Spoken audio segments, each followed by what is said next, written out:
Et pour aller plus loin, nous retrouvons en plateau Richard Verly, correspondant international de Blick en France, collaborateur aussi à TV5 Monde. Bonjour Richard. Bonjour. 2 heures d'entretien et pas ou peu d'avancées, tout ça est très sibyllin. Qui a remporté cette séquence ?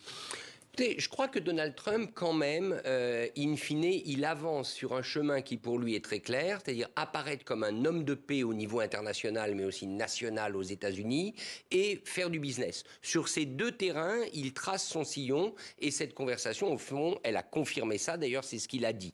Sur l'Ukraine spécifiquement et l'avancée de la paix, on reste sur sa fin. On peut considérer que c'est Poutine qui a la main. D'ailleurs, il parle d'un mémorandum sur un éventuel projet de cessez-le-feu. Ça ne veut pas dire grand-chose. Ça ne veut pas dire grand-chose, mais un élément tout de même, c'est le Vatican. C'est nouveau, c'est le fait que le Vatican, qui d'ailleurs depuis a confirmé, pourrait abriter de prochains pourparlers de paix. Donc ça veut quand même dire, avec tous les bémols, tous les conditionnels qu'on peut mettre, que le moment est au dialogue.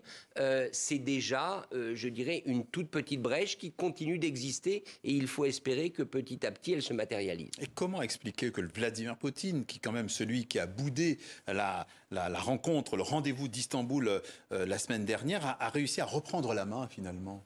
Mais Vladimir Poutine, il joue en défense. Tout ce qu'il fait consiste à attendre. Il sait deux choses. Il sait que Donald Trump est pressé de le rencontrer, pressé d'afficher des résultats, pressé de reprendre des relations commerciales avec la Russie. D'ailleurs, il ne s'en cache pas. Donald Trump, il dit les possibilités économiques sont illimitées.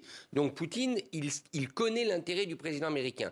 Et d'autre part, sur le terrain, il est aujourd'hui en position de force, Vladimir Poutine. Donc, en quelque sorte, il est celui qui a intérêt à faire monter les enchères le plus haut possible, parce que, pour l'instant, son armée continue de gagner du terrain. À partir du moment où vous avez ces deux éléments-là, et vous avez le cynisme meurtrier d'un Vladimir Poutine, eh bien, vous attendez, et il acceptera au moment qu'il aura choisi, soit un cessez-le-feu, soit de rencontrer Trump, et peut-être les deux en même temps. Vous avez publié sur Blick il y a quelques heures cet article, comment Trump compte forcer Poutine à tenir parole. Est-ce que vous avez quelques clés quand on pense par exemple... Oui, je pense qu'il y en a, il y a 3 clés.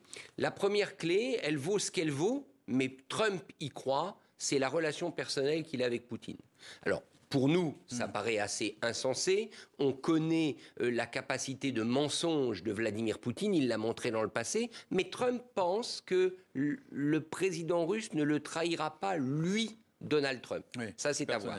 Deuxième élément, c'est les sanctions.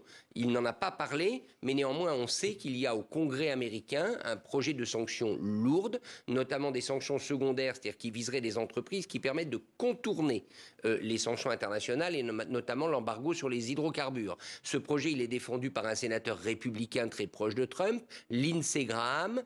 Il est en suspens. Si ce projet devait être activé, ce serait une mauvaise nouvelle pour la Russie. Et enfin, troisième élément, j'allais dire, c'est l'appât du gain. C'est ce qu'a dit Trump à Poutine. Si on faisait du business, vos possibilités sont illimitées. Autrement dit, voilà la carotte. La carotte, c'est signature de contrat, c'est tout le registre de Trump. C'est ces 3 éléments qui, aujourd'hui, permettent au président américain de croire que Poutine, peu à peu, se dirigera vers la paix. C'est très hypothétique, mais c'est comme ça que Trump pense. Et d'un mot, les Ukrainiens ont l'impression que finalement toute cette agitation diplomatique se fait un peu dans leur dos. C'est un peu votre analyse ? Oui et non.